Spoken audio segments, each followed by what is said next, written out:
Hello everyone, I'm here to discuss unseen poetry, one of the key tasks that you will do in paper 1 of the AQA exam.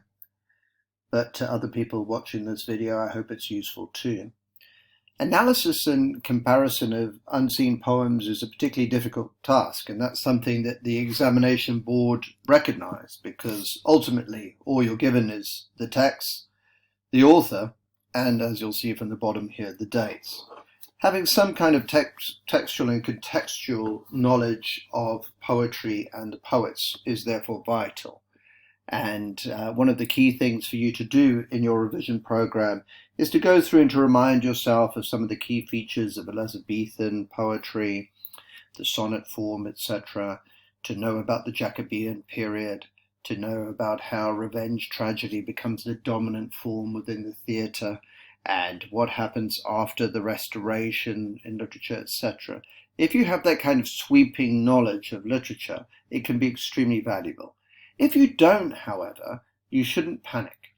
The examiner doesn't really expect you to be a great scholar of literary history. What they do expect you to do in terms of context is to pick up some of the cues in the poems, and that's something that I'll be trying to do today when I contrast and compare these two poems. So as the task shows, we'll be looking at Shakespeare. In particular, we'll be looking at Sonnet 147, a very famous sonnet, and we will be looking at Clare's poem First Love over here, also a very famous poem. Clare was a sort of proto-romantic, writing just on the cusp of romanticism, and I think they're quite interesting poems. So let's get down to the task now. Both Shakespeare and Clare present love as a form of madness that leaves the lovers weakened. Now, this is a very common trope of the literature of love, as we have seen on a number of occasions. It's something that runs in particular through romantic poetry, this idea that love is an emotion which is akin to madness. And in earlier forms of literature, love is often seen as a form of sickness or illness. Now, I think today when we go through these poems, we'll see that they're certainly in general going to support this statement that love is a form of madness. But let's not forget, whenever you are looking at two poems, even when they're quite similar, it's always best in the introduction, as your thesis, to find both similarity and difference in the poems, if possible, because that allows for a more complex argument, and you'll get higher marks in terms of assessment objective 1, which concerns structure and argumentation. So let's kick off today looking at this question by first of all examining Sonnet 147. Now, we know that Shakespeare doesn't even give titles to his sonnets, so we have to be very creative and inventive in terms of our techniques of analysis. Now, we have limited time in the exams. You have an hour for this particular task. So if we're honest with ourselves, you have no more than, say, 8 minutes of reading time for this particular sonnet. And in that time, you'd be expected to do some annotation. And then you would look at the next poem, the First Love poem by John Clare. And you would have to find at least 2 points of comparison. There's a lot of debate in our classes between how many points of comparison. I think 2 is enough, because at most you're writing for, say, 40 to 45 minutes, if you're very quick in terms of your analysis. So what we'd be looking for is a kind of structure like comparative 1, and we would look at poem 1, and then we'd find some kind of relationship to poem 2.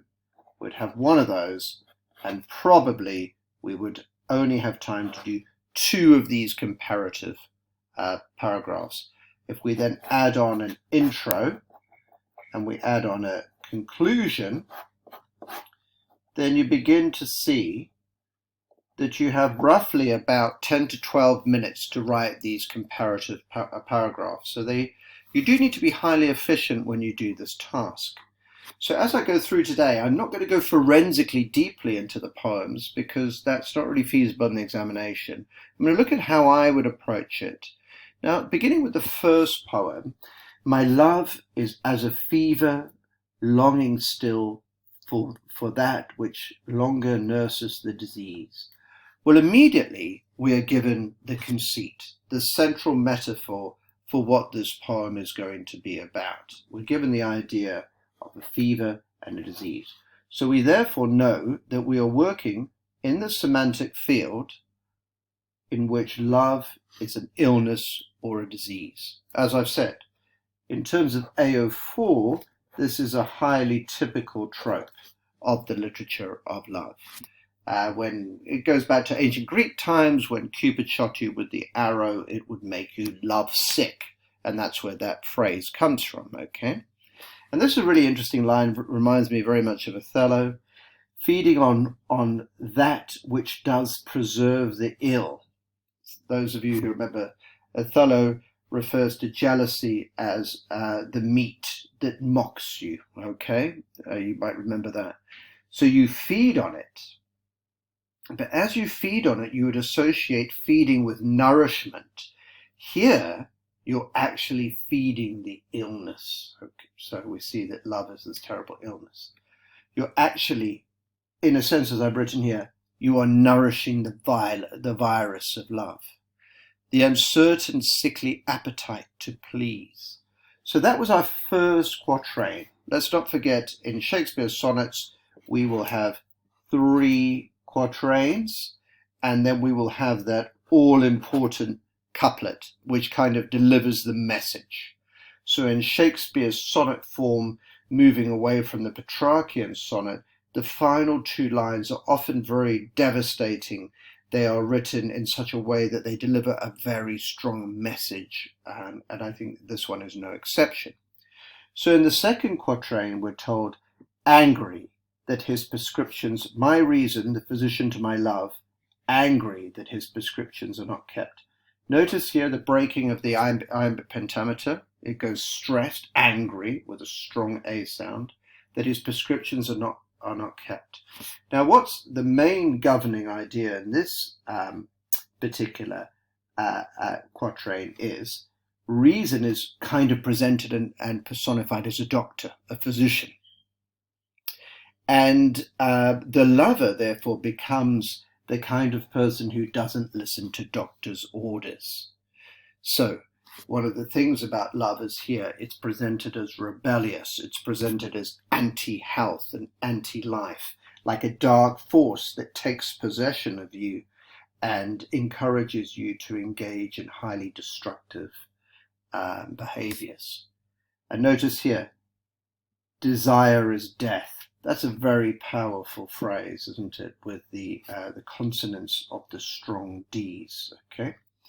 So in terms of talking about structure and form, at this stage, it appears as though the poet is not addressing his lover directly, but addressing us, the audience, and assuming that we kind of understand his position as the lover. Now, if we move into the third quatrain, past cure I am, now reason is past care. Look at the susori here. Past cure I am, now reason is past care. Very balanced and thoughtful. We can't say that this is sort of agony or hysteria or anything like that, because the actual verse, form and content are actually in opposition to each other, because whilst he's telling us that he's mad, the actual form of the lines is quite measured. My thoughts and my discourse are mad, as madmen's are. So he says here again, I'm like an insane person, at random from the truth vainly expressed. So if we actually look at the form of that, and if we were looking for support of kind of madness or lack of control here, we would see that the sentences are very disconnected, aren't they? We have incredibly long ejamon here, which stretches from the line from the first quatrain. So the second and third quatrains, all of them are run on lines using ejamon, and they aren't very clearly connected. So there's a sense of disconnectedness between these lines, which would suggest perhaps a lack of kind of logical thought, this lack of coherence mirroring the confusion and the madness that he feels that he is undergoing at the time. But even though there is a great deal of complaint in these lines, I think when we move into the final couplet, we're going to see that there's a very dark kind of tone that was absent before. For I have sworn thee fair. Now, the first thing to say is that he changes in terms of the addressee. He's no longer speaking to us, some kind of abstract reader that he doesn't know. He's speaking directly to the mistress, to the object of his love. And I think, as I say, the tone darkens very much. For I had sworn thee fair and thought thee bright. So he uses the light imagery, the imagery that we would associate with virginity, goodness, and he darkens everything in the final line. Who art as black as hell. Notice the caesura there again. As dark as night. And it makes it very dramatic and effective, doesn't it? So this switch from light to dark here shows a kind of movement from appearance to reality, and to this idea that love tricks you, etc.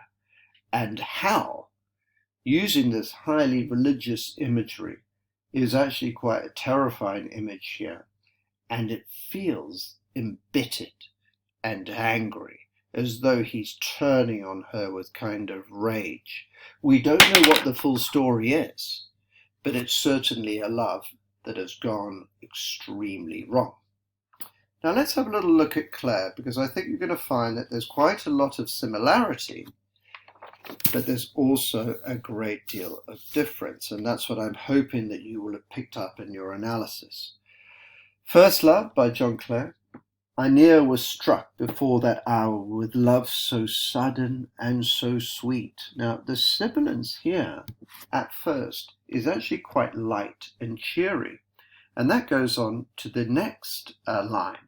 Her face, it bloomed like a sweet flower and stole my heart away complete. Now what's interesting is that whereas Shakespeare used quatrains that shifted to some degree, and certainly shifted incredibly dramatic, we saw in the final couplet, Clare actually, in terms of the stanza, has a real darkening of mood, because it begins with all the sweet, organic, blooming idea, which is the very antithesis of the idea of love as sickness. But then within the stanza, my face turned pale, as deadly pale. My legs refused to walk away. Here we have the idea of love as bewitching. And I think that if we go back to the sonnet, we will see this same idea that he has there, that he can't escape. And he finds himself ignoring the physician's orders and ignoring reason. And we know from the poems that we've actually studied, poems like La Belle Dame Sans Merci, that this notion of love as bewitching you and capturing you, as overcoming your reason, as controlling you, is a very common trope within the literature of love. And so if I were to look at the first point of comparison between the poems, I think it would have to be in terms of the use of the lexis of illness and disease, or to do with the idea that love is disempowering, bewitching, and hypnotizing. Because we see the same idea, my legs refused to walk away. And when she looked back, what could I ail? My life and all seemed turned to clay. And what's quite interesting here is this idea of asking questions. Almost like we become the listener, a kind of sympathetic listener, like a psychologist, and the poet is the Alessandro, the person speaking and telling us about his condition. He asks us, and he asks us to kind of understand his predicament, and it's almost like he's asking for kind of empathy. My life and all seemed turned to clay. Now, why clay? Well, firstly, clay would suggest a kind of statue that can't move. But it also reminds us that as humankind, we were made from clay, almost as though he's been reduced to the base material which first formed us. So as I say here, no escape. And that's something which is common to both the poems. And then my blood rushed to my face. And we're going to see this is a kind of anaphoric repetition, because this idea of blood rushing, the idea that love disempowers the mind and reason and hits us on a kind of visceral biological level, is common to both of the poems, and took my eyesight quite away. So here we have blindness, don't we? And in the Shakespeare sonnet, we had a kind of lack of reason, a disempowering of reason.